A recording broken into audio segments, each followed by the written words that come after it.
Ainda carrego no corpo as marcas daquela fatídica noite, aquela noite de sábado, uma noite a qual jamais irei esquecer até que o último dia de minha vida chegue.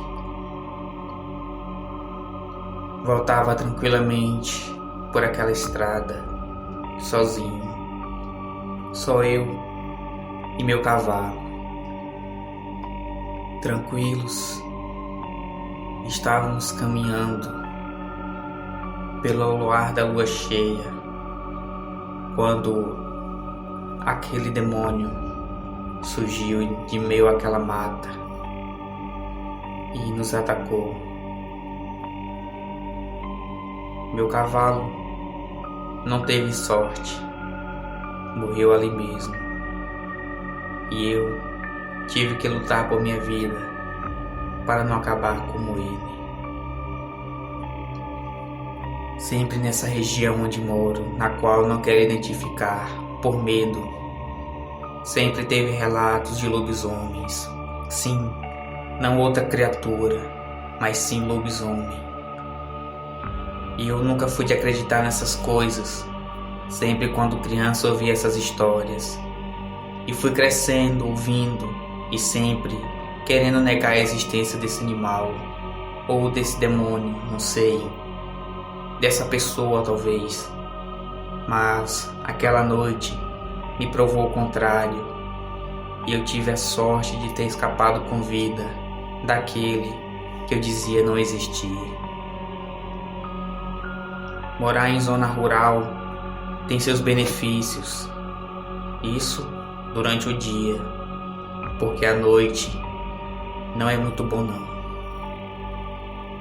Como eu disse, morava na zona rural, morava em um pequeno sítio distante de muitas coisas, arrodeado de fazendas e chácaras. Naquela casa morava apenas eu e minha esposa, na qual infelizmente já se foi, problemas de saúde. Nós tínhamos um cavalo, no qual era chamado de Rajado, por suas características na sua coloração. Tínhamos também uma cadela, na qual ficava em casa. Quando eu saía, ela protegia minha esposa. Eu trabalhava em uma fazenda, um pouco distante, cerca de 5 a 6 quilômetros de casa. Saía por volta de 5 horas da manhã e só retornava no final da tarde. O único transporte era meu cavalo, no qual levava para lá, deixava ele guardado em um estábulo que o patrão havia me cedido, e quando terminava o expediente, retornava para casa. Mas naquele dia foi totalmente algo diferente. O destino estava traçado, e eu vim saber disso tempos depois. Como eu falei no início, era noite de sábado.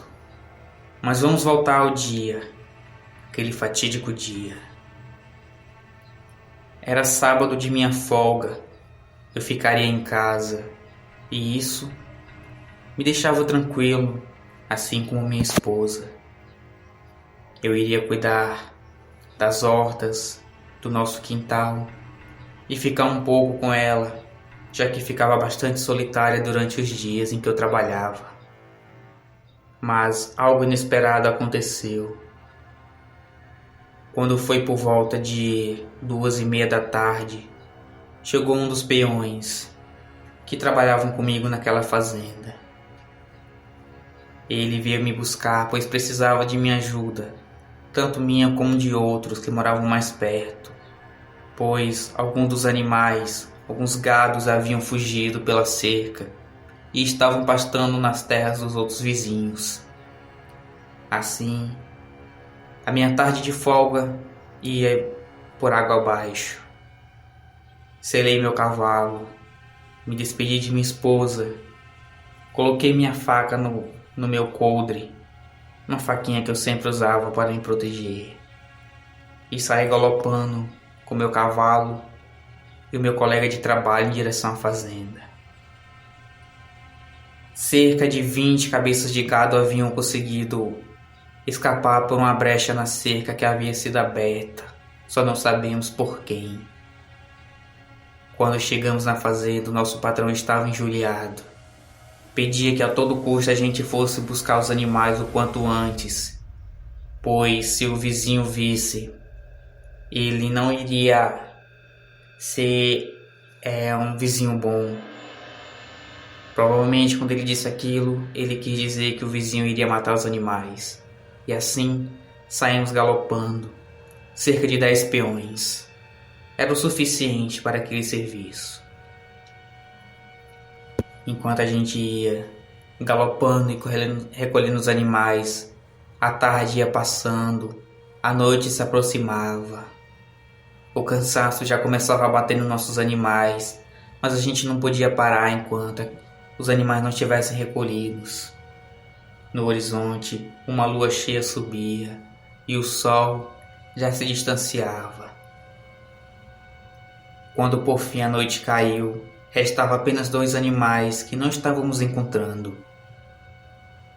Se dividimos em grupos de 3 cavaleiros, e em meio àquela região de mata começamos a procurar aqueles animais.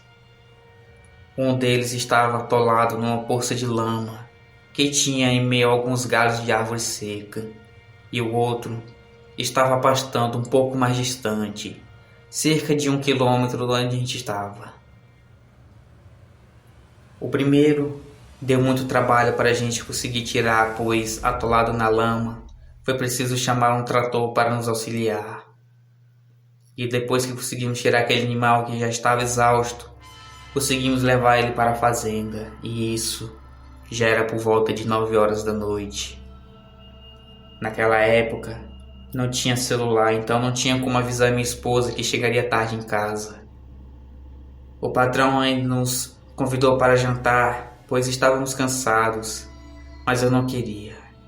Queria voltar para casa, ver minha esposa, saber como ela estava. Peguei meu cavalo, meu fiel companheiro, me despedi dos homens e comecei a cavalgar pelaquela estrada. Sozinho, só mais o meu cavalo, e em meio à lua cheia a gente caminhava naquela estrada. Ele estava cansado, então eu decidi parar um pouco e deixar ele descansar comendo um pouco de capim na beira da estrada, capim no qual estava bem verde e era o suficiente para acalmar um pouco ele, e tinha até certo um pouco de água. Enquanto isso, eu ficava a esperar ele terminar de comer para voltar para casa. Comecei a ouvir, bem distante, algo que parecia com uivos. Mas aqueles uivos não eram estranhos, não pareciam uivos de cachorro e muito menos de raposa, coisa que tinha bastante nessa região naquele tempo. Comecei a puxar meu cavalo pelas rédeas e ele começou a me acompanhar, bem lentamente. Faltava cerca de 2 quilômetros para chegar em casa, ou um pouco mais. Comecei a perceber que algo que estava distante agora se aproximava, pelo som daqueles uivos. A cada momento, um uivo distante se tornava mais perto, até que meu cavalo começou a ficar espantado. Ele colocou suas orelhas em pé, os olhos do cavalo começaram a ficar estufados para fora e começou a mostrar uma certa inquietação. Balançava o seu rabo, pisoteava no chão, a sua respiração era muito ofegante e eu ficava a olhar por lados para ver se eu não via algo. Meu cavalo sentia a presença de alguma coisa ali que estava bem perto da gente, mas eu ainda não conseguia ver. Os grilos misteriosamente se calaram